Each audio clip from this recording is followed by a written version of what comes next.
Bienvenue sur le podcast Bro Working. Nous sommes François et Kevin, deux frères entrepreneurs et sportifs. Ensemble, nous décortiquons les clés de l'entrepreneuriat et les secrets pour se sculpter un physique et un esprit solide. Notre ambition avec ce podcast, t'inspirer et te rendre déterminé. Si on peut t'apporter ne serait-ce que 1% de motivation et de discipline, l'objectif du podcast sera déjà atteint. Les épisodes sortiront sur toutes les plateformes de streaming audio et sur YouTube. Quelle que soit la plateforme, abonne-toi pour ne rater aucun épisode.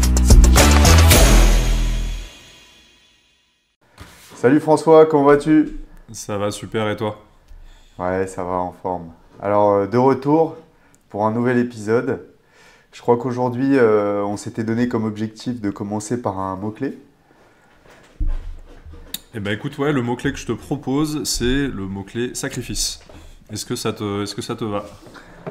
Pas mal, ouais, pas mal. Je te propose de commencer à développer là-dessus. Et puis ensuite, on va tisser, on va évoluer sur l'épisode en fonction de ce qu'on aura trouvé, de l'imagination, de ce à quoi ça nous fait penser. Top. Eh ben écoute, sacrifice. Pourquoi sacrifice? Parce que j'ai mis un réel l'autre jour qui a fait pas mal de vues, qui disait qu'effectivement pour atteindre la réussite, il fallait effectivement passer des nuits blanches, qu'il fallait effectivement être capable d'être un petit peu seul et finalement être capable de sacrifier pas mal de choses dans sa vie. Et puis t'as plein de gens qui ont liké, et puis t'as aussi plein de gens qui sont venus commenter en disant que du coup j'étais en train de rater ma vie, que je suis passé à côté de plein de choses et que j'étais vraiment... Enfin voilà, qu'eux ils étaient en gros en train de s'éclater pendant que moi je me faisais chier à travailler, quoi. Et du coup c'est intéressant de voir qu'en fait il y a des gens qui comprennent pas que tu puisses sacrifier certains trucs à certains moments pour acquérir des trucs un peu plus grands derrière. Et typiquement, je trouve que c'est un truc qui nous caractérise bien tous les deux, c'est qu'on est quand même capable à certains moments de sacrifier des petits plaisirs immédiats pour aller chercher des trucs un petit peu plus... des bonheurs un petit peu plus élevés. Je sais pas ce que t'en penses. Ouais, mais clairement, c'est ça. Je pense que c'est des gens qui font pas la nuance et qui sont ils sont dans le profit perpétuel, enfin, le plein profit immédiat. Et le truc, c'est ils regardent un peu trop leurs pieds, à mon goût, et ils n'arrivent pas à voir ce qu'ils pourraient obtenir, et on sait bien qu'ils pourraient obtenir bien plus à force un petit peu de patience, de persévérance, de travail, et donc forcément de sacrifice. Comme j'aime bien dire à mes élèves, tout ce qui a de la valeur a un prix. Et il y a un moment donné, si tu n'es pas prêt à payer le prix, mais tu peux pas attendre à avoir de la valeur. C'est clair. Et puis même en termes de sport, c'est toi qui m'avais dit que, tu vas me dire si je me trompe, mais je crois qu'il faut... Enfin, c'est un processus de destruction créatrice. Pour gagner du muscle, il faut détruire certains trucs. C'était quoi? C'était casser de la fibre, ou je sais plus, tu me disais quand on faisait des séances. C'était quoi que tu me disais? Ouais, mais c'est ça. C'est ça, la synthèse musculaire, elle se fait à base de micro-lésions. Donc on vient traumatiser la fibre pour qu'elle puisse se reconstruire plus fort. C'est un petit peu comme, on peut utiliser l'analogie d'un château fort. On vient détruire un château fort en conservant les fondations pour le reconstruire plus fort. Et toute cette phase de reconstruction, elle est souvent assimilée aux courbatures, aux choses comme ça, et donc forcément à l'entraînement. Mais ouais, c'est ça, c'est du sacrifice pour avoir des résultats et qui tiennent la route, parce que contrairement à ce qu'on pourrait penser, on ne perd pas du muscle aussi facilement que ça. J'ai beaucoup de retours comme ça, tu me diras si toi tu as pensé ça à un moment donné, mais que voilà, en quelques jours, quelques semaines de non-entraînement, je sais pas, toi tu préparais ton combat, donc tu n'as pas pu t'entraîner pendant 3-4 semaines. Bon voilà, t'as rien perdu comme muscle, tu as perdu sans doute du nerveux, c'est sûr, mais ça se récupère presque aussi vite que tu l'as perdu. Tu as perdu de la flotte, tu as perdu du sucre dans tes muscles, ce qui peut faire un effet un petit peu de dégonflement, entre guillemets, mais t'as pas perdu de muscle, quoi. Donc ça veut dire que là, tu vas remettre le pied à l'étrier, tu vas te remettre à une séance par semaine bien intense, et tu retrouveras ta forme d'origine. C'est ça, donc au final, à chaque fois, tu te détruis pour aller construire quelque chose de plus grand, quoi, finalement. Et puis, donc tu sacrifies du temps, tu sacrifies de l'énergie, effectivement, mais c'est pour aller chercher un objectif qui est plus élevé. finalement, si tu apprends à kiffer le process, tu sacrifies rien en fait, parce qu'au final, si tu kiffes quand même transpirer, si tu kiffes, comme tu disais, détruire le château fort, et si tu apprends à kiffer ce process-là, finalement, tu sacrifies rien, parce qu'en fait, tu t'apprends à aimer ça. Donc au final, tu t'aimes le process, et en plus, à la fin, le résultat, il est encore plus kiffant. Donc finalement, c'est tout bénef. Ouais, c'est ça, c'est ça. Puis nous, tu trouves dans le processus forcément des phases qui t'épanouissent un petit peu ou qui vont stimuler ta dopamine et voir autant que si tu glandais rien. Parce qu'un mec qui fout rien et qui profite, entre guillemets, euh, il va également sécréter de l'hormone du plaisir. Mais lui, il ne sera pas constructif. Alors que toi, en plein effort, tu retrouves ce sentiment de plaisir. Et comment tu le retrouves? Bah, à travers les skills que tu maîtrises en fait et des techniques et compétences que tu prends au fur et à mesure du temps. Je sais pas, on peut transférer ça à la boxe par un uppercut que tu places en sparring. Bah, ça va titiller tes petites hormones du plaisir et ça va te satisfaire tout autant que quand tu vas ouvrir un paquet de Kinder Bueno et que tu vas dégommer. Et pareil en haltéro, bon voilà, tu vas réussir un mouvement que tu essayes depuis des semaines et des semaines. Il y a un skills qui va passer à un moment donné. Et voilà, dans l'effort, tu retrouves du plaisir. Et c'est ce que je pense, ce que les gens ont le plus de mal à comprendre. C'est que, ouais, pourquoi tu fais tout ça? Comment tu fais? Mais tu vas t'arrêter un jour? Ben non mec, en fait, je vais pas m'arrêter parce que... pourquoi je m'arrêterais en fait? C'est un truc qui me procure énormément de bien. Je vais pas m'arrêter, non, je vais pas m'arrêter de construire mon corps. Tu sais. Ah bah c'est ça, les gens comprennent pas en fait. Enfin, pas tous évidemment, mais il y a plein de gens qui comprennent pas quoi. Ils comprennent pas même que tu puisses prendre du plaisir à transpirer, que tu puisses prendre du plaisir à des courbatures, et sur le point de vue intellectuel, que tu puisses kiffer, te mettre devant un ordi pendant, tu vois, en soirée ou à des moments où les autres vont sortir, toi tu te mets sur l'ordi, tu bosses, tu fais tes trucs. Ils comprennent pas qu'en fait on a appris à kiffer ce truc-là et qu'on prend du plaisir à monter en compétence. Ça aussi, c'est un truc, c'est, je pense, le truc majeur qui échappe à ces gens-là, c'est qu'on kiffe, nous, monter en compétence sur des skills. Et eux, ils comprennent pas, pour eux, monter en compétence, c'est un truc relou, et ce qui fait kiffer, c'est uniquement se défoncer, ou je sais pas, chiller, regarder Netflix, etc. Et ils vont pas comprendre que monter en compétence, en fait, ça peut devenir aussi un kiff, et ça, c'est un kiff d'ailleurs. T'as une impression de grandir, de devenir plus intelligent et en sport plus musclé, plus meilleur dans ta discipline, etc. Et c'est fou, les gens ils comprennent pas ça. Ouais, ouais, c'est... Tu sais que je me suis... là, je viens d'y penser, mais sur toutes mes phases de repos, entre guillemets, je me rends compte que finalement, à l'époque, j'aurais pris ça pour du travail. Parce que là, actuellement, je regarde des séries en anglais, sous-titrées anglais. Donc, pour moi, c'est du repos maintenant. Mais il est vrai qu'il y a 2-3 ans, j'aurais pris ça pour du travail. Mais c'est vraiment ce processus holistique et global qui, ensuite, te fait prendre du plaisir dans n'importe quelle de tes activités. Alors que, en soi, et vu que tu prends en compétence, ben, en fait, tu t'élèves vers le haut et tu élèves tes standards. Donc peut-être que, je sais pas, moi, plus tard, ma détente, ça sera, je dis n'importe quoi, mais taper du code, tu vois. C'est un peu extrême, mais je pense que les gens comprendront un petit peu. T'as des gens qui doivent kiffer faire du Ah code. ouais, mais c'est sûr, c'est sûr. Ben, c'est clair. Et puis surtout, je pense que ce qui fait la différence aussi, c'est qu'ils ont peut-être pas eu de résultats. C'est-à-dire qu'effectivement, moi je me souviens quand je bossais à l'école, je prenais absolument aucun plaisir, parce qu'en fait, à la fin, la récompense, c'était juste d'avoir une bonne note, tu vois, et je m'en battais un peu les couilles. Donc franchement, c'est ça aussi. Si à la fin, le résultat il te fait kiffer, que tu as eu un résultat une fois, peut-être qu'on t'apprend aussi à kiffer le process, parce qu'à la fin, tu as vu le résultat.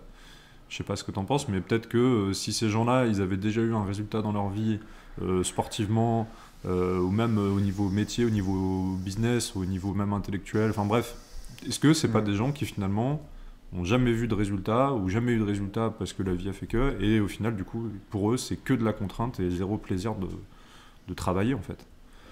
Ouais, ouais, non, mais c'est ça. Mais je pense qu'il y a deux choses. Il y a ce premier fait, oui, que les mecs n'ont pas de résultat, mais bon, à court terme, à l'école, ton résultat, c'est ta note, quoi. Donc en fait, bon, si tu n'éprouves aucun plaisir à avoir une bonne note ça concerne, je pense que ça, c'est impacté aussi par ton environnement et on recoupe les fréquentations.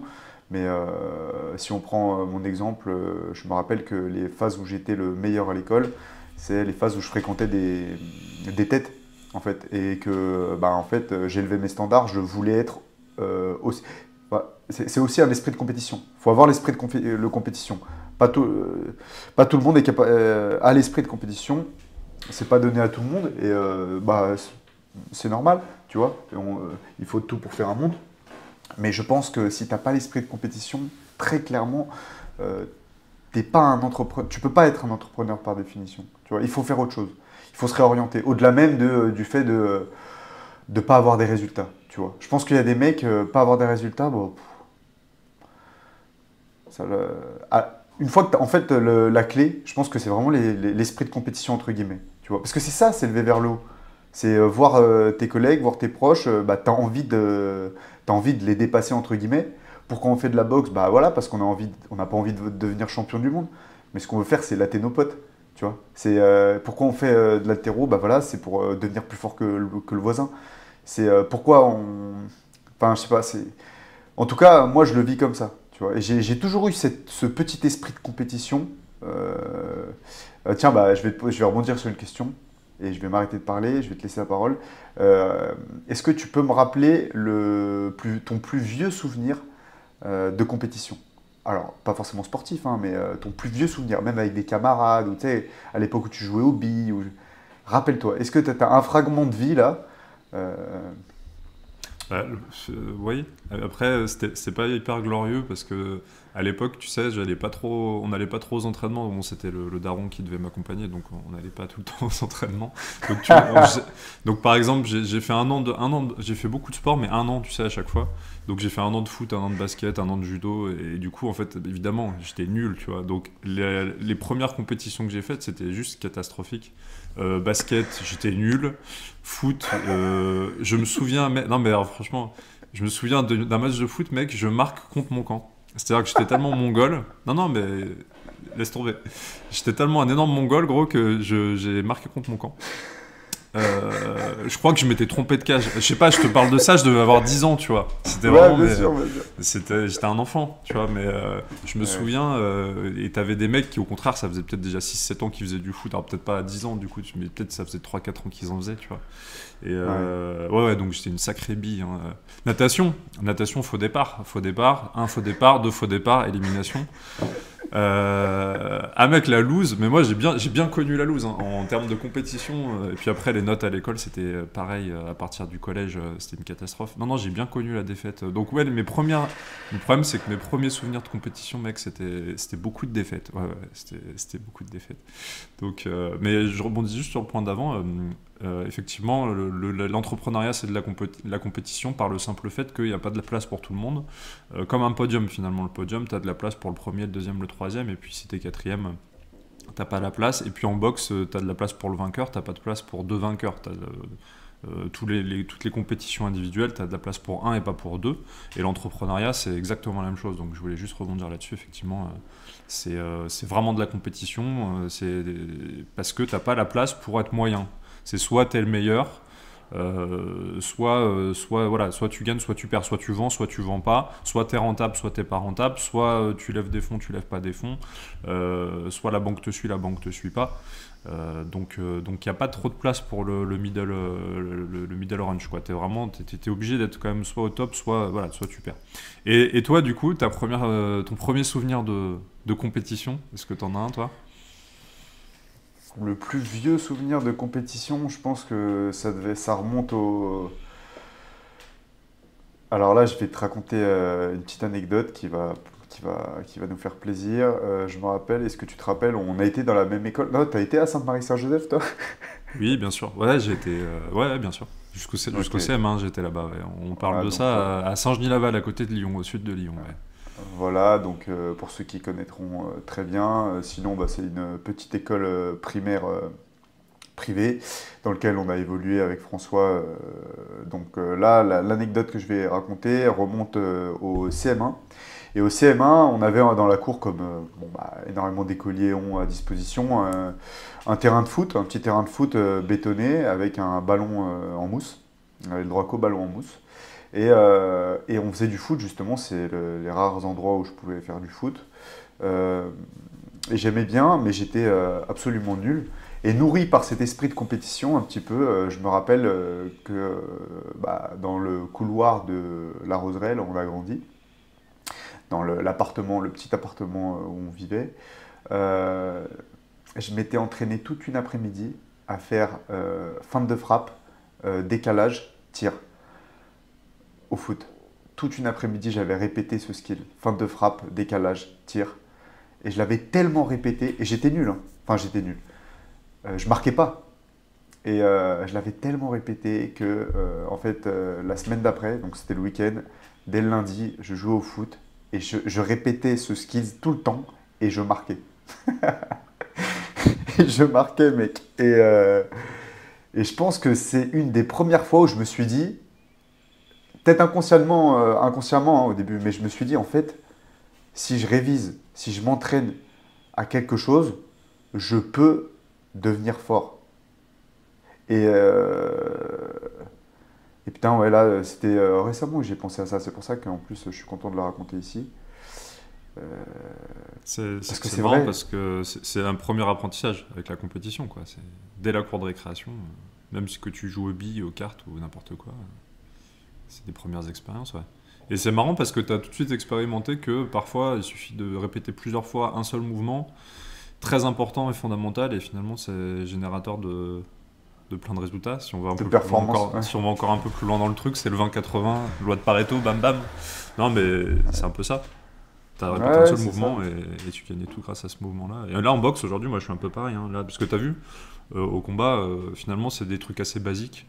Parce que du coup, tu as tellement de pression que tu peux pas te permettre de faire des trucs hyper techniques. Et du coup, c'est avec 2-3 mouvements max que tu vas gagner, c'est pas avec 50 mouvements. Et je pense que c'est pareil dans plein de sports. Tu répètes 3-4 mouvements de base et puis c'est dans la simplicité que tu as le résultat. Ouais. Je sais pas si c'est Bruce Lee qui disait qu'il valait mieux répéter 1000 fois un mouvement que répéter 1000 mouvements une fois. Et je pense qu'il a totalement raison. C'est ça. Ouais, c'est clair. C'est clair. Et ton premier apprentissage du coup de la défaite, est-ce que tu te souviens de ta première grosse défaite, que ce soit en sport ou même dans un autre domaine, hein, peut-être au niveau scolarité ou autre chose? Moi, ma première grosse défaite, c'était quand je m'étais fait voler mes billes. Première expérience avec la délinquance. Putain, il y a un petit connard qui m'a volé mes billes. Et c'était un CM2, je me rappelle, j'étais un gamin, je devais être en CE2, CE1, à côté du CP. Donc je venais de grandir, je venais de passer chez les grands. Et j'avais une petite trousse de billes. Et il y a un jour, il y a un CM2, un gros CM2 là, je me rappellerai toujours. Il vient vers moi, il me dit « Bon, vas-y, on va faire un jeu. » Alors moi, je lui dis tout content, « Vas-y, trop cool, on fait un jeu. » Il me dit « Tu vas mettre toutes tes billes dans le trou, là. » et ensuite, on va prendre ma grosse boule de mammouth et on va tirer dans le trou et toutes les billes qui sortent, elles sont à moi. Et toi, t'avais rien à gagner, en fait. C'est avec lui qui a gagné, quoi. Et tu sais, je pense qu'il m'a expliqué ça quand j'avais déjà mis mes billes dans le trou, tu vois. Et bref, cet enfoiré là, il m'avait volé toutes mes billes. Il me restait plus que des. Si, il avait eu la gentillesse de me filer quand même les petites. Comment on appelle ça? Des petites agates. Des billes de merde en fait. Personne. C'était des espèces de petits. Oui, je vois. C'était un peu limite en terre cuite, un peu. Enfin, je sais plus, c'était de matière un peu chelou. Ouais, je me souviens. Enfin, le fait qu'il j'ai l'impression qu'il faisait 2 fois ton poids, est-ce que ça n'a pas joué aussi dans la montée de stress que tu t'es pris quand il t'a dit fais ça? Toi tu t'es dit oui, je vais le faire. Si. Clairement, très clairement. Puis tu sais, CM2, le mec il va passer en 6ème, il a quoi, 5-6 ans de plus que toi? Ah, il avait 5-6 ans de plus. Ah ouais, d'accord, ok. Ouais. Bah tu sais, CP, CE1, CE2, CM1, CM2, ouais, il a 50 de plus. Ah oui. Comme ça. Oui, donc t'écoutes ce qu'il te dit, quoi. Ouais, j'ai écouté. Mais je me suis plus fait avoir, tu vois. Tu m'étonnes. Voilà. Pas mal. Non, bah... Et d'ailleurs, en termes de collège et de scolarité, etc., du coup, en parlant des mecs qui sont plus grands, plus âgés, etc., est-ce que tu t'es déjà fait, du coup, un petit peu plus, je sais pas, tartariser, je sais pas, on va casser un peu l'image du culture sport Bob tout solide, est-ce que t'as... Il veut me faire, François, tu veux me faire... Ah bah moi, je veux chercher les dossiers, là, je suis en mode journaliste, ça y est. Non, mais j'ai dit tout à l'heure que j'avais marqué contre mon camp, etc. Je me suis confié. Je veux une expérience de Kevin catastrophique. Mais là, c'était déjà pas mal. Non, c'était déjà pas mal. Ah, c'était déjà pas mal, les billes. Ouais, c'est déjà pas mal. C'est la première arnaque, quoi. La première fois que tu te fais arnaquer. Ouais, la première arnaque, le premier... Mais je pense que c'est aussi à ce moment-là... Bon, tu sais, comme disait le roi Papacito, pour être un homme, il faut avoir été tout. Il faut avoir été la victime, il faut avoir été le voleur, tu vois, le personnage charismatique, le personnage un peu moins charismatique, etc. Et j'aime assez parce que finalement, une fois que tu as accès à tous ces personnages, que tu as vécu un petit peu tout, ce que peut être un homme, tu vois, bah, ça fait de toi un homme, très clairement, parce que ensuite, tu peux faire beaucoup plus preuve d'empathie, tu peux beaucoup plus... Enfin, c'est de la culture, très clairement, c'est de la culture. T'es cultivé. Quand tu as vécu à peu près tous les aspects de la vie, tu es cultivé, sinon tu l'es pas, parce que tu peux pas comprendre l'autre quand il est vraiment en phase victime, etc. Et non, ouais, bah, c'était vraiment le...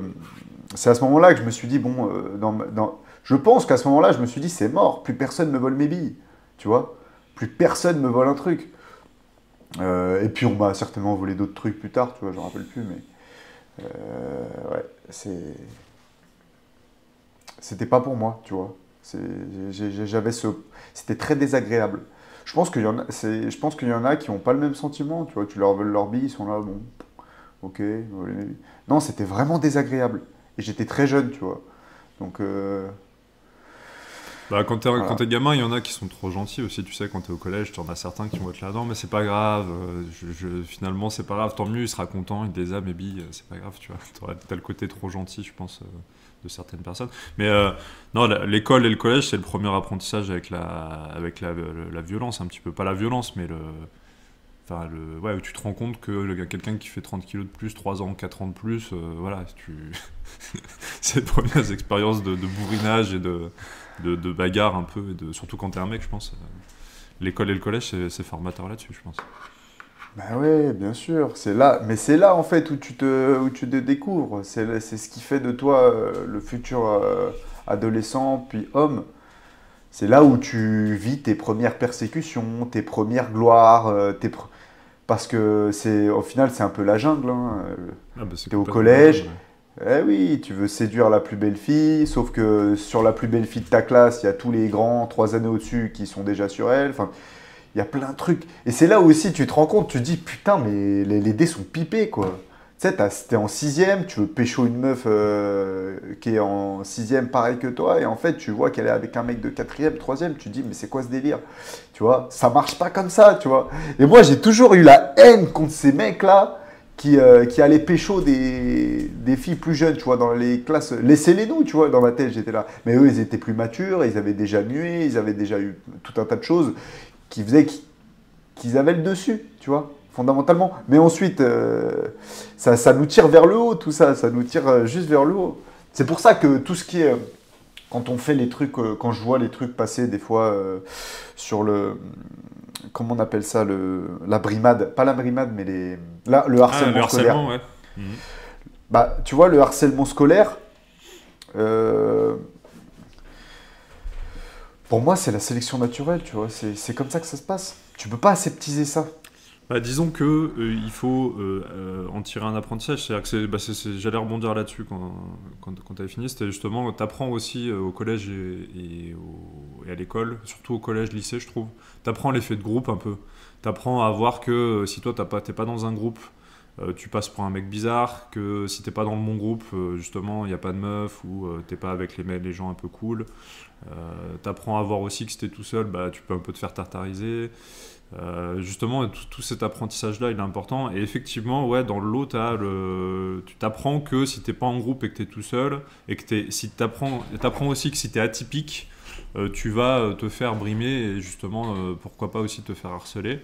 Et effectivement, c'est là où c'est important d'apprendre à se défendre. Et effectivement, bon, c'est important de prévenir les gosses là-dessus, mais de les prévenir de la bonne façon. C'est-à-dire, bon, c'est bien gentil à un moment d'aller voir l'arbitre, c'est-à-dire d'aller voir la maîtresse, d'aller voir ses parents, d'en parler évidemment, mais je trouve que c'est là où c'est important d'apprendre à ces gosses à aussi se défendre.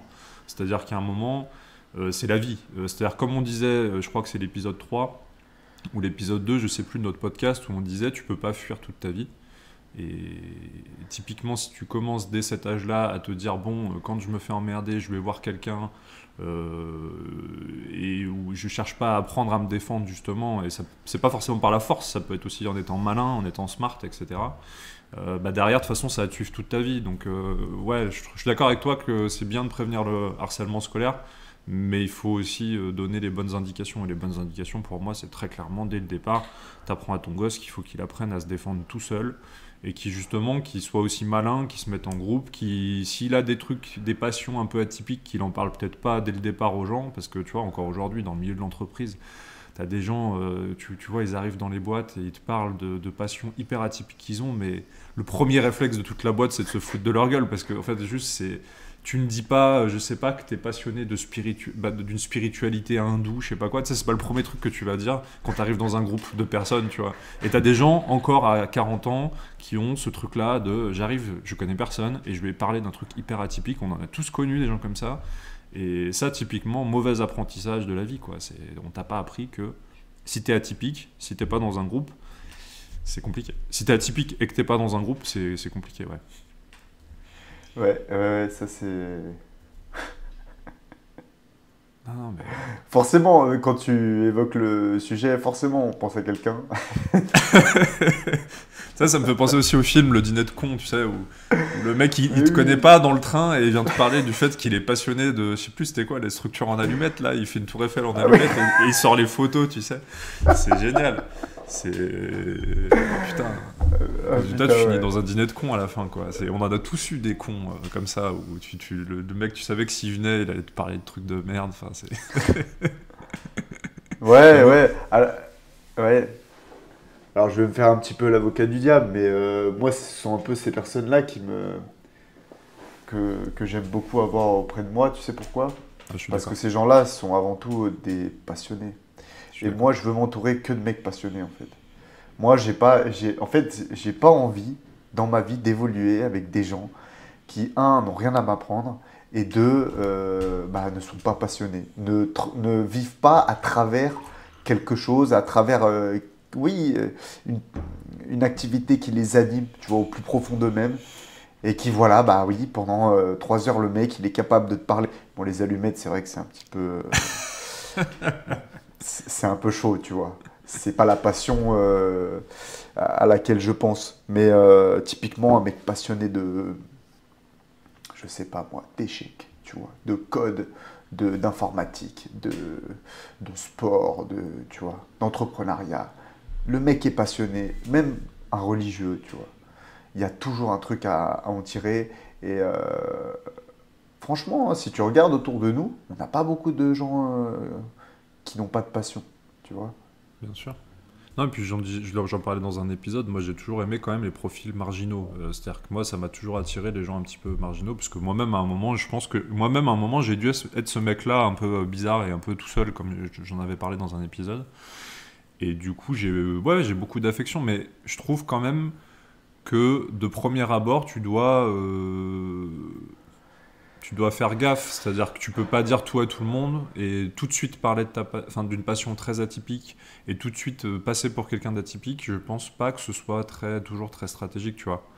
Donc je suis d'accord que dans un second temps, une fois que tu connais un peu mieux la personne, évidemment, pour aller plus loin dans une amitié, il y a un moment où il faut quand même se confier et confier les passions communes, mais tout de suite, balancer, je sais pas, je suis fan d'hindouisme, j'en sais rien, non, mais des trucs un peu atypique, on va dire. Mais je suis d'accord avec toi que c'est important, par contre, d'avoir des gens passionnés et de passions très atypiques, c'est enrichissant.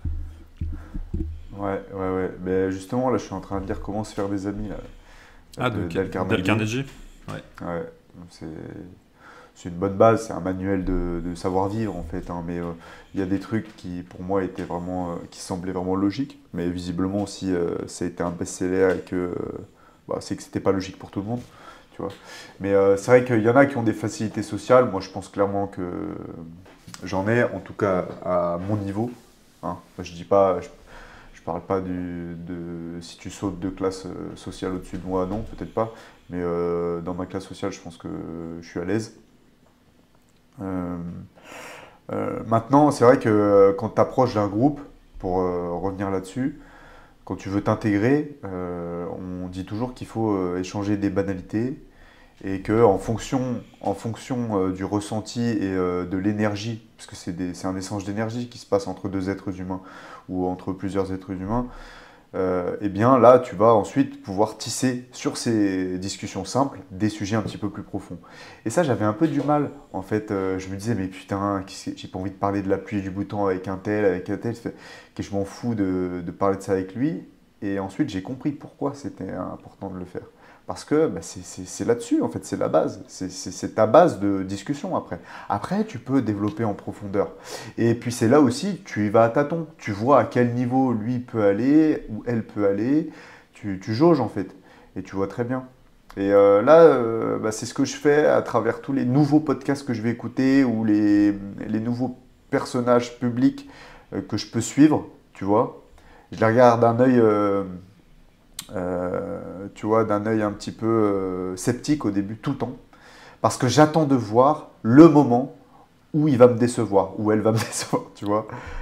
Parce qu'on n'est pas tous alignés sur les mêmes principes, tu vois, et les mêmes valeurs. Et du coup, à chaque fois, je me retrouve à écouter des nouvelles personnes qui sont formidables, avec des développements plutôt brillants, tu vois. Mais forcément, je ne sais pas si ça te le fait pour toi, mais à un moment, il y a le petit truc qui me dit « Ah putain !» Je sais pas si tu vois ce que je veux dire. Si, moi, ouais, effectivement, je vais avoir la recherche justement d'un truc un peu atypique, tu vois. C'est-à-dire que si je sens au bout de 30 minutes que c'est beaucoup de banalité, et surtout si je sens qu'il y a un moment où c'est pas factuel, où le mec il part dans un truc et en fait c'est pas prouvé, enfin bref, si je vois que c'est pas carré, que c'est pas un minimum de rigueur, effectivement je vais vite lâcher. Mais du coup, effectivement, sur la première partie de ce que tu dis, de dire des banalités dans un premier temps, ouais, c'est hyper important. Et je fais une petite digression, c'est valable en entrepreneuriat, où en fait, quand tu crées une stratégie de communication, si tu veux tout de suite parler de ton produit, de ce qui fait qu'il est atypique, qu'il est particulier, c'est un peu le même process, tu vois. Tu vas pas toucher beaucoup de monde et les gens vont se dire tout de suite, bah tiens, il me parle tout de suite de son produit, mais je le connais pas, le mec, enfin voilà. Et dans une stratégie marketing, justement, tu dois être capable d'abord de parler d'un peu de banalité, de sujets très simples et très accessibles pour tout le monde. Et petit à petit, tu vas rentrer dans quelque chose de plus en plus complexe et qui va petit à petit amener les gens vers ton produit. C'est ce qu'on appelle, tu sais, le tunnel de vente ou l'entonnoir de vente. C'est un peu le même process. C'est être capable de se dire, les gens n'ont pas mon niveau de connaissance, toi en sport, moi sur l'aspect marketing, ils vont pas avoir le même niveau de connaissance, donc tout de suite, tu peux pas leur parler d'un truc trop complexe. Il faut d'abord échanger quand même des banalités. Et ça peut être visuel. Typiquement, ton réel qui marche super bien, ou effectivement tu es en train de couper du bois, c'est visuel, ça parle à tout le monde. T'as pas cherché tout de suite à expliquer un truc de mobilité hyper complexe, machin. Non, t'as mis un truc accessible. Et derrière, les gens te suivent, et là tu peux ensuite rentrer dans de la complexité, etc. C'est un peu ça aussi. Donc c'est important effectivement pour t'intégrer dans un groupe d'être capable de parler de banalité et après de rentrer dans de la complexité. Mais de toute façon, ça va servir aussi après dans plein de domaines, et quand tu es entrepreneur, c'est important justement de savoir faire ça. Et pareil, tu vas dans une soirée de networking de business pour rencontrer des gens, si tout de suite tu parles d'un truc complètement perché, tu vas pas t'intégrer au groupe, etc. Donc moi, c'est vrai que c'est un truc que j'ai beaucoup travaillé, c'est d'être capable de parler de tout avec tout le monde. Donc effectivement, comme tu dis, ça se travaille, c'est de la culture générale, c'est écouter des podcasts différents, etc. Pour pouvoir être capable de parler de tous les sujets avec tout le monde. Alors évidemment, tu peux pas être expert dans tout, mais au moins de comprendre ce que dit l'autre.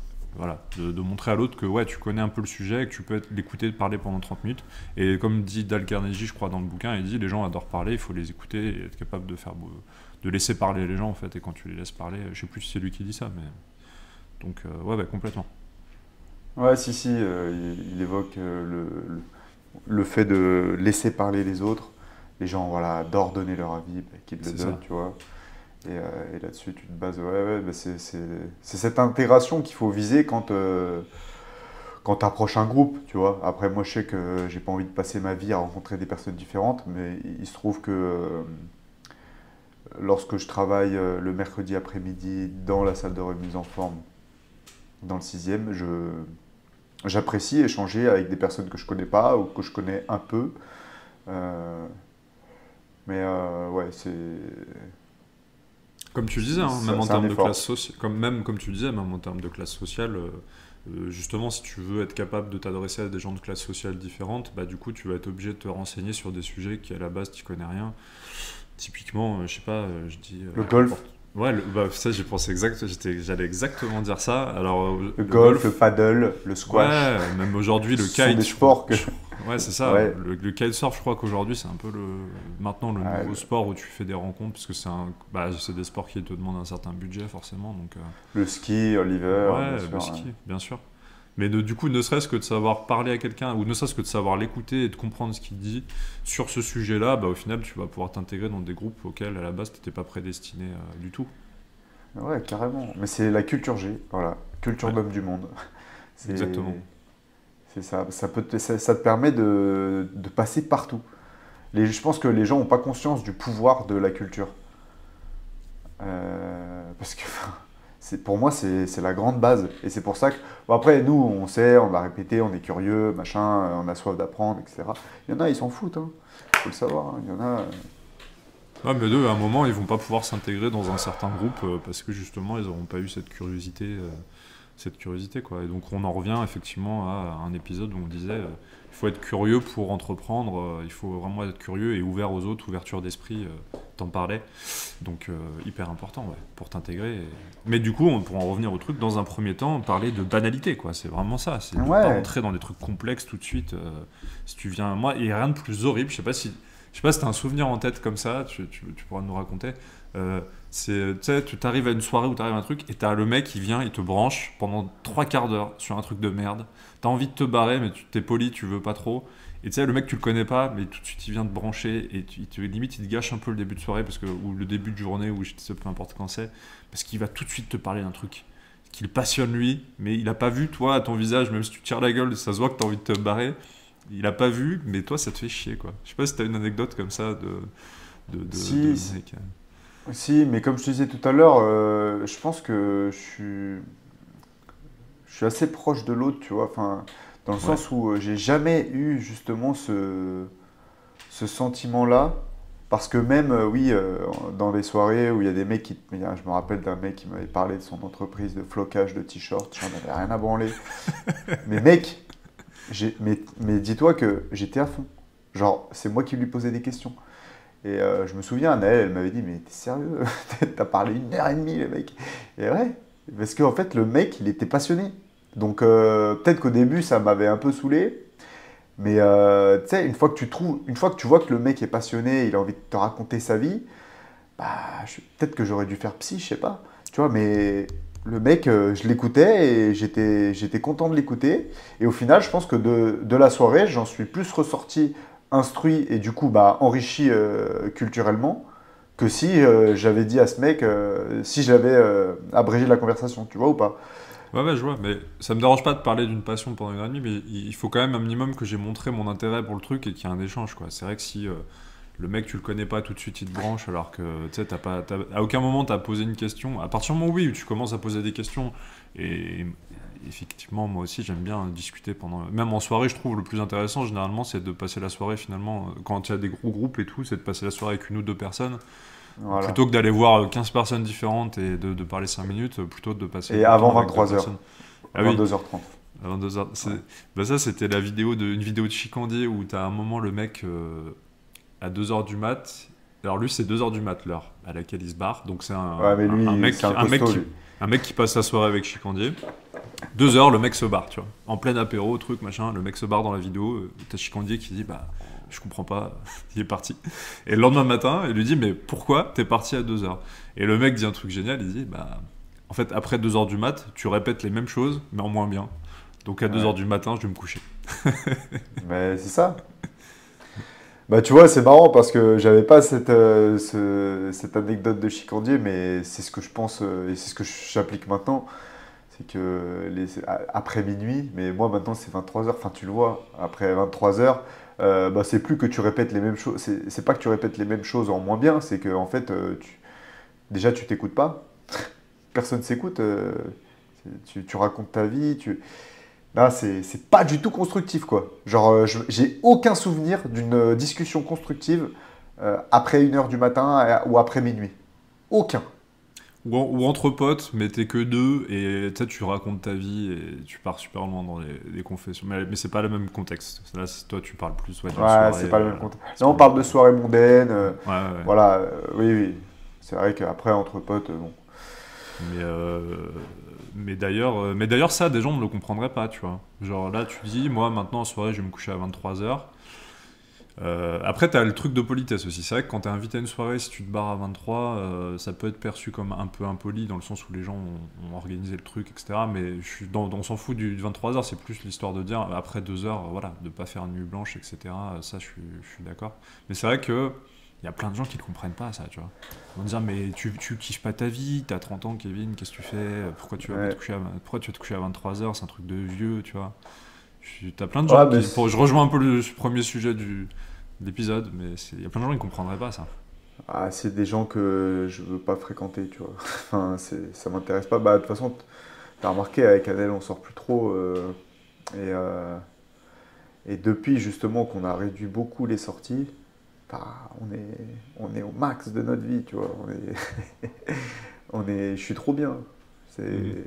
C'est apaisant, t'as le temps, j'ai beaucoup plus le temps pour enrichir ma culture. Après, il y a différentes façons d'enrichir sa culture. Tu peux l'enrichir voilà, en sortant, en allant dans les dîners mondains, etc. Mais c'est des contraintes en plus, tu vois. Et c'est des contraintes qui ne collent pas forcément avec notre caractère. Juste milieu qui est dur à trouver, je pense, c'est de quand même pas se désociabiliser. C'est-à-dire qu'effectivement, du coup, tu adoptes un style de vie très rigoureux et très discipliné et pas forcément justement dans l'air du temps, entre guillemets, tu vois, quand on a 30 ans. Parce qu'à la limite, tu vas te coucher à 23h à 50 ans, bon, tout le monde le fait, mais et encore que, on a des potes, les parents de certains amis qui sont assez fêtards. Mais c'est dur par contre de pas se désociabiliser, quoi. Parce que c'est vrai que si toutes les soirées où les gens t'invitent, tu te couches à 23, ou tu pars à 23, au bout d'un moment, les gens t'invitent peut-être plus. Ça doit être c'est un juste milieu à trouver, et moi je sais que parfois c'est pas facile, quoi. Ça dépend avec pas envie de vexer les gens, quoi. Non, mais ça dépend avec qui tu sociabilises, tu choisis ton cercle. Là, si nous on a décidé de sociabiliser avec les membres du groupe du club d'Altéro par exemple, ou avec d'autres gens dans d'autres contextes, donc exclusivement sportifs, oui. Bah tu vois. Oui, tu sais qu'ils vont avoir la même norme que toi, donc il n'y a aucun souci, c'est fluide, quoi. Ouais, c'est ça. C'est ça. Mais du coup, tu acceptes des sportifs et... Du coup, tu acceptes de perdre tes amis d'avant, pas perdre, parce que si vraiment ils tiennent à toi, normalement, il y a zéro problème. Mais comme on le disait dans un des premiers épisodes, c'est-à-dire que tu perds un peu les amis qui voulaient te voir juste pour sortir. Mais bien sûr, mais carrément que tu les perds. Mais pour moi, c'est pas... Enfin, tu les perds... Comme on dit, si c'est des vrais amis, normalement, tu les perds pas. Ouais, mais justement, des vrais amis, enfin, tu sais, des amis, il n'y en a pas tant que ça. On en parlait la dernière fois en off. Les mecs.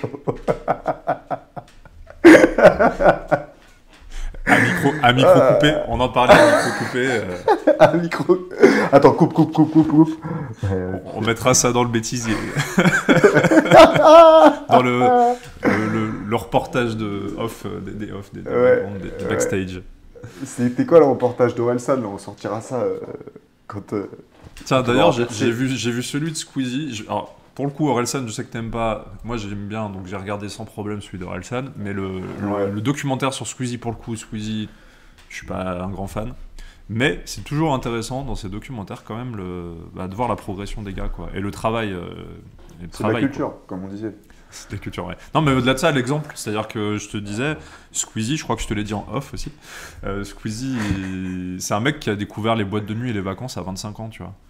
Ouais, Et là, pareil, on rejoint un peu le premier. Tout est lié, enfin, vraiment, on dirait qu'on a travaillé le truc. ouais, Non, c'est lié, c'est-à-dire qu'il a fait énormément de sacrifices pour être number one sur YouTube, quoi. Et en fait, tu te dis, bon, il est number one en jouant aux jeux vidéo devant son écran en se filmant. Et en fait, tu découvres que non, en fait, il est number one en sortant en boîte pour la première fois à 25 ans et en prenant des vacances pour la première fois à 25 ans. Donc c'est une bête de travail, le gars. Et ça se voit pas dans ses vidéos, t'as l'impression que c'est juste un petit con, tu vois. Déconneur, machin, rigolo. Et en fait, c'est un putain de bosseur. ouais, c'est ça, bah, t'as raison, la boucle est bien bouclée. On revient sur les sacrifices et en fait, tu constates, bah, comme Thibaut InShape, les mecs, c'est avant tout des travailleurs de ouf. Mais même avant, pour les mecs de la télé, tu vois, enfin, à l'époque, c'était les mecs c'est des acharnés. Tous ceux qui ont du succès, en général, c'est des acharnés de base. Et puis maintenant, peut-être, enfin, c'est un méli-mélo d'acharnement et de chance. Mais tu la provoques, la chance, au final. Ah oui, oui, ça se provoque. Mais parfois, ils en parlent pas, les mecs, tu sais. Bah, par exemple, Squeezie, Ouais, moi, il en parlait. Tu vois, il avait jamais montré un peu tout le travail qu'il y a derrière. Il en parlait ouais, rarement.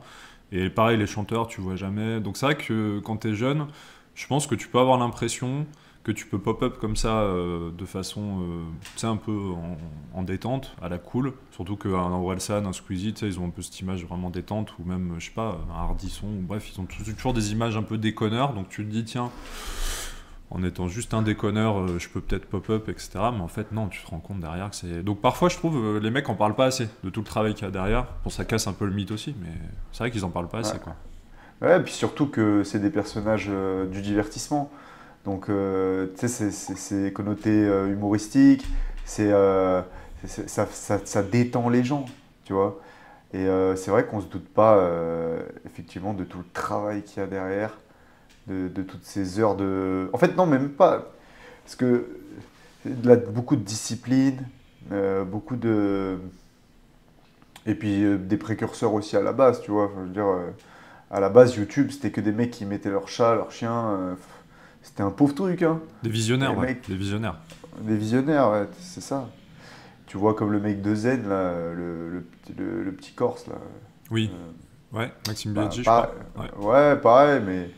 Et c'est ça aussi la magie d'Internet, hein. C'est que, putain, avec Internet, je sais pas si tu te souviens, le Renoir, là, qui faisait ses petites vidéos faciles, enfin...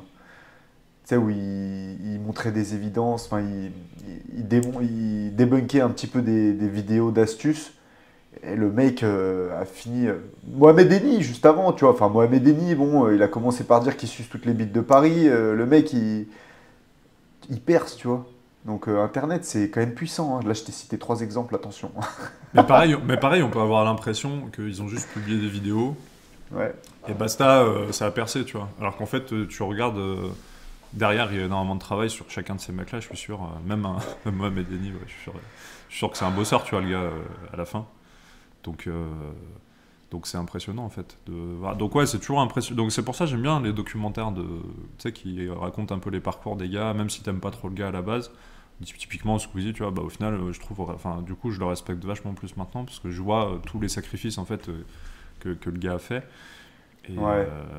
Et il y a plein de gens qui comprendraient pas ça, quoi. Enfin, qui ont pas dû le comprendre. Il y a plein de gens qui ont dû le lâcher, quoi, qui ont dû dire, mais mec, Mais du coup, ils t'as se 20. disent quoi, ces gens-là? Ils se disent quoi, ces gens-là? Bah, je te dis, je pense qu'ils se disent qu'ils vont gâcher leur vie à se sacrifier, à se coucher, à travailler tard et à pas Ah non, mais sortir. qu'est-ce qui... Non, non, avant d'avoir le feedback sur les gens qui ont réussi, etc., ils se disent quoi de ces gens? Ouais, ils ont réussi, pourquoi? Ils se donnent des excuses, ils se disent, ouais, il a réussi parce que, voilà, Ah, il mais a moi, de on la m'a déjà dit, famille, ou je sais moi, pas on m'a quoi. toujours dit, moi, on me l'a toujours dit, hein, j'ai toujours eu des excuses comme ça. Moi, on m'a déjà dit que j'avais une bonne gueule, donc de toute façon, j'allais m'en sortir. On m'a déjà dit que j'étais grand en boxe, donc de toute façon, ça allait. Là, actuellement, on m'a déjà dit, ouais, t'es avec ta meuf, donc c'est plus facile, nanana. J'ai toujours eu, à chaque étape de ma vie, il y a toujours eu quand même un mec par-ci par-là, ou un commentaire par-ci par-là, pour me dire, ah, tiens, tu sais, t'as eu telle chance à tel moment, tel truc à tel moment. Alors oui, j'en parlais l'autre jour, tu pioches des cartes à la base, comme au poker. Après, c'est toi qui les joues, tu les joues bien, tu les joues pas bien, quoi. Il y en a qui piochent une paire de deux, mais ils vont bluffer, et ils vont arriver à la fin de la partie, ils vont gagner. Un mec qui avait une paire d'as, t'as un mec qui gagne, il touche une paire d'as, mais il va faire de la merde, il va avoir une mauvaise stratégie, et il va finir ruiné. Donc ouais, il faut que tu aies des petits coups de chance à certains moments, mais ça fait pas tout, quoi. Donc moi je pense que ces gens-là se disent que c'est des chanceux, des vénards. Tu vois, l'autre jour, tiens, j'ai vu un truc sur le fils de Bernard Arnault, je crois qu'il commence à hériter de certains trucs et de certaines fonctions. Ah, c'est de la chance. Non, je pense pas, parce qu'en fait, s'il le mérite pas, son père lui donne pas les clés de la baraque, tu vois. Donc Ouais. ok, il s'appelle c'est le fils de Bernard Arnault, donc évidemment, tu nais avec plus de chances que d'autres. Mais pour que le père te file les clés de la baraque, il faut aussi un moment que tu envoies du steak, je pense. D'ailleurs, ça serait intéressant de voir un petit peu toutes les familles qui ont réussi à contrer un petit peu cet adage qui dit que des périodes difficiles créent des hommes forts et que des hommes forts créent des temps faciles et que les temps faciles créent tu vois, les temps faciles créent des gens faibles, etc., etc., les gens faibles, des temps difficiles. Parce que tu vois des familles qui ont percé, tu vois, de génération en génération et ils sont restés, ils n'ont pas bougé comme des roseaux, tu vois. Je pense notamment à la famille peut-être Rockefeller. Après, je sais pas si c'est, tu vois, un bon exemple. Carrément, carrément. Tu vois, c'est des mecs, voilà, les parents ont su inculquer à leurs enfants les bonnes valeurs. Tu vois, en mode, bon, bah, ouais, t'es né avec une cuillère en argent dans la bouche. Par contre, mon gars, pour la postérité, etc., et l'honneur de la famille, t'as pas intérêt de faire de la merde avec cette cuillère en argent là. Carrément. Et je trouve que si tu nais avec un capital de 1 million, pour moi, le gars qui va réussir à en faire 10 derrière, il a réussi, tu vois. Et peu importe, à la base, il est né avec une famille qui avait 1 million d'euros, mais s'il arrive à en faire 10, ce sera pas dû que au fait qu'il est né dans une bonne famille. Par contre, un gars qui fait 1 million d'euros, alors qu'il vient d'une famille avec 0 à la base, là, tu vois, le mérite. Donc moi, j'aime bien me fixer cet indicateur-là, de me dire, peu importe dans quel milieu tu nais, l'important, et on l'a dit l'autre jour, l'important c'est la dynamique. Si tu fais mieux que tes parents, bah c'est... peu importe d'où tu viens, tu as réussi en fait. Il n'y a pas d'excuse de je sais pas quoi. C'est vrai que si le fils de Bernard Arnault il fait moins bien que Bernard Arnault ou aussi bien, bah ouais, là tu peux te dire, bon, il s'est pas fait chier quoi. Il a joué sur ses cartes. Donc je trouve que l'important c'est de faire mieux que ses parents. C'est un peu un objectif de dynamique quoi. Je sais pas ce que tu en penses. Ouais, je suis d'accord. Je suis complètement d'accord et ça recoupe un petit peu ce qu'on se disait au début, les sacrifices et voir un objectif en fait. Ça t'aide à te fixer un objectif. Les gens ont plus d'objectifs, ils ont plus de sens à leur vie. Du coup, il y a beaucoup plus de suicides. Oh, putain, c'est un putain de raccourci, mais c'est pas grave. Il y a beaucoup plus de suicides dans les pays développés que dans les pays sous-développés, parce que dans les pays sous-développés, ça s'explique, hein, les pays sous-développés, les mecs qui crèvent la dalle, leur unique objectif, c'est de rester en vie. Donc bon, alors que dans les pays développés, bon, bah, il n'y a plus la religion, tu vois. Enfin si, il y a une nouvelle religion maintenant, c'est l'écologie en fait. Le diable, c'est le réchauffement climatique. Bon, c'est une autre religion. Des nouvelles idoles. C'est des nouvelles idoles, mais c'est un nouveau but, tu vois. Mais bon, à part ça, les mecs n'ont pas vraiment de sens, donc tu vois, ils font des burn-out. Après, je dis pas que c'est uniquement pour ça. Je suis pas en train de dédramatiser la dépression. C'est une vraie pathologie. Ça se soigne et ça se prend en compte sérieusement. D'ailleurs, tu l'avais donné dans un podcast. Tu avais donné le série de diabétique en parlait. Donc bref, tout ça pour dire que un objectif, c'est super important et que du coup, je recoupe là ce qu'on se disait. Voilà, faire mieux que ses parents, c'est déjà un super objectif. Faire mieux, je sais pas moi, sportivement, professionnellement, familialement. Ouais, c'est. Ouais. Et c'est comme ça, je trouve que c'est comme ça que derrière, on pourra pas te dire, ouais, mais t'as réussi parce que t'avais tes parents. Bah non, si tu fais mieux que tes parents. Ça veut dire que c'est pas eux qui t'ont donné les clés pour aller plus loin quoi. Eux ils t'ont donné les clés pour arriver au même niveau qu'eux, mais ils t'ont pas donné les clés pour aller plus loin. Ou alors si, bien évidemment que si, ils t'ont lancé dans une dynamique. Moi mes parents m'ont toujours dit de lire beaucoup, d'être curieux, tu vois, on en parlait, ouvert d'esprit. Donc ça c'est des clés qui vont te permettre d'aller plus loin qu'eux évidemment.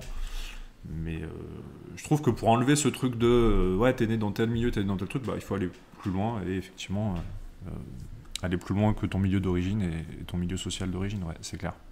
C'est clair. Bon, bah super, écoute, est-ce que tu veux qu'on passe peut-être aux recommandations ? Ça fait, je crois, à peu près 1 heure qu'on discute. Ouais. C'était hyper intéressant. Ouais, c'était cool. Puis justement, ma recommandation de la semaine, là, ça va être un livre que je viens de finir, là, Martin Eden, de Jack London. Mais en plus, c'est parfait parce que c'est l'histoire d'un mec qui est amoureux d'une meuf qui est 3-4 classes sociales au-dessus de lui. Donc lui, c'est un marin, un peu un bandit, tu vois, c'est un bagarreur. Et il tombe amoureux d'une délicate jeune fille bourgeoise.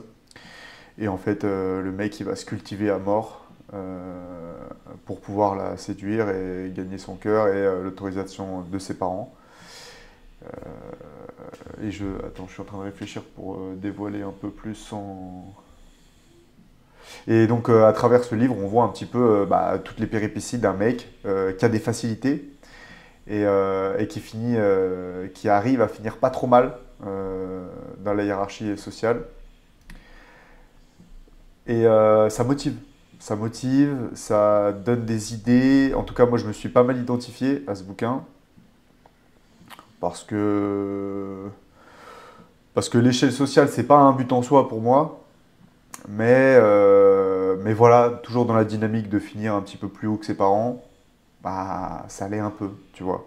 Mais je vais pas courir toute ma vie pour l'échelle sociale. Je veux pas grimper au sommet. C'est pas mon but ultime, pas du tout. Par contre, voilà, c'était ma recommandation de la semaine et je vous conseille de lire ce bouquin qui est très facilement lisible et qui était j'ai passé de très bons moments, justement, tu vois, des week-ends à lire au lieu d'aller en soirée, par exemple. Tu vois, je me suis enrichi culturellement à ce niveau-là. Trop bien, tu nous l'as trop bien teasé en plus. Génial, écoute, moi de mon côté, je vais vous recommander la série The Wire, qui est dispo sur Amazon Prime à l'heure où on se parle. C'est une série qui date des années 90, c'est une série HBO, tu sais, c'est la même boîte qui a produit Game of Thrones. C'est une des séries franchement mythiques qu'il faut avoir vu, donc déjà d'un point de vue culture générale, c'est cool. Et ce qui est génial dans cette série, c'est que à la base, effectivement, le pitch, c'est des enquêtes sur du trafic de drogue à Baltimore dans les années 90. Et en fait, petit à petit, en enquêtant, on se rend compte, et les policiers se rendent compte, que finalement, ça ne concerne pas uniquement des petits délinquants de rue, mais que petit à petit, ça a des ramifications à la mairie, au sein de l'État, etc. Et au final, en fait, ça te permet d'épisode en épisode de découvrir l'étendue en fait, de ce qu'est le trafic de drogue au XXIe siècle. Donc série hyper intéressante, qui est super bien écrite, les dialogues sont super, les personnages sont attachants, c'est super bien joué. Et d'un point de vue culture générale, ça t'apprend à voir aussi que dans une société aujourd'hui, on a tendance à chercher des petits boucs émissaires dans les cités, etc. Au final, généralement, la délinquance de rue, c'est très fortement lié à la délinquance d'État et à tout un système en fait, qui est toujours bien plus complexe que juste... le petit trafiquant du coin de la rue. Donc le petit trafiquant du coin de la rue, c'est généralement le petit ouvrier, mais l'ouvrier il travaille à la fin pour un PDG, et le PDG c'est pas toujours celui auquel on pense. Donc cette série elle est super intéressante là-dessus. Je vous invite à aller la regarder. Écoute, super, et je pense que je vais aller jeter un œil parce que je suis un peu en manque de séries. Là, avec Annelle, on vient de finir Narcos. Enfin, de refinir Narcos. Cool, Narcos. Donc en plus, c'est parfait parce que... Bonne transition. On voit parfaite transition, on voit très bien comment en réalité... on voit très bien la verticalité du bail, tu vois. Et que les mecs d'en bas, ils sont dirigés par... Ok, écoute, super François, j'étais ravi de faire cet épisode avec toi. Tout pareil, j'ai passé un super moment, c'était je pense très intéressant. N'hésitez pas à vous abonner, à laisser un avis si vous venez de finir l'épisode sur Deezer, sur Spotify. Généralement les plateformes vous proposent de laisser un petit avis, donc laissez un avis, laissez un commentaire et un like si vous êtes sur YouTube. Et puis on se dit à la semaine prochaine, Kevin. Allez, salut François, à la semaine prochaine. Salut, ciao. Merci d'avoir écouté cet épisode de Broworking, le podcast. Si tu as apprécié nos discussions sur l'entrepreneuriat, le sport et la quête de l'excellence, n'oublie pas de partager, de laisser un commentaire et de t'abonner. Reste discipliné, reste engagé et n'oublie pas, chaque jour est une opportunité de devenir une meilleure version de toi-même.